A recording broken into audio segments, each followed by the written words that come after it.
कोई अभ्यास से नहीं आता, ये जागृति से आता है। जब तू देखता है कि दोनों अस्थाई हैं, सुख भी जाएगा दुख भी जाएगा, तब तू सहज हो जाता है। कृष्ण का संदेश यही है, अर्जुन तू अपने भीतर के युद्ध को समझ।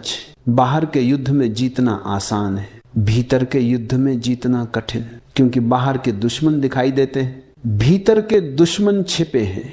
अहंकार, लोभ, मोह, भय, ईर्ष्या, इनसे जीतना गीता की साधना है। और जब तू इनसे ऊपर उठता है तब जीवन एक नृत्य बन जाता है। फिर युद्ध भी रास हो जाता है, रास भी ध्यान बन जाता है, तब हर क्षण दिव्य हो जाता है। कृष्ण कहते हैं हर क्षण पूर्ण है, बस उसे देख। गीता हमें सिखाती है कि जीवन से भागो मत, भागने से केवल अंधकार बढ़ता है। सामना करो लेकिन साक्षी बनकर।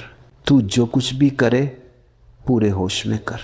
तू जो बोले जागरूक होकर बोले। तू जो प्रेम करे बिना अधिकार के कर। यही ध्यान है, यही योग है, यही मुक्ति है। कृष्ण अर्जुन से नहीं तुझसे बात कर रहे हैं।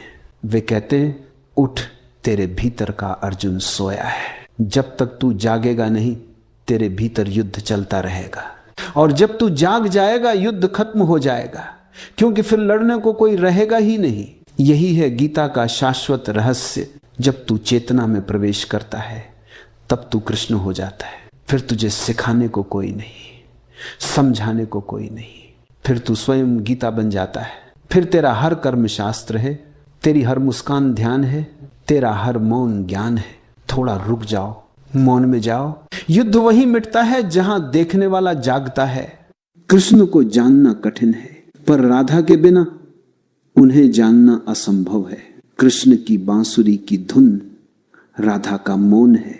कृष्ण की आंखों का नृत्य राधा की आत्मा का स्पंदन है। राधा और कृष्ण ये दो नहीं है, ये दो नाम हैं एक ही प्रेम के, दो स्वरूपों के।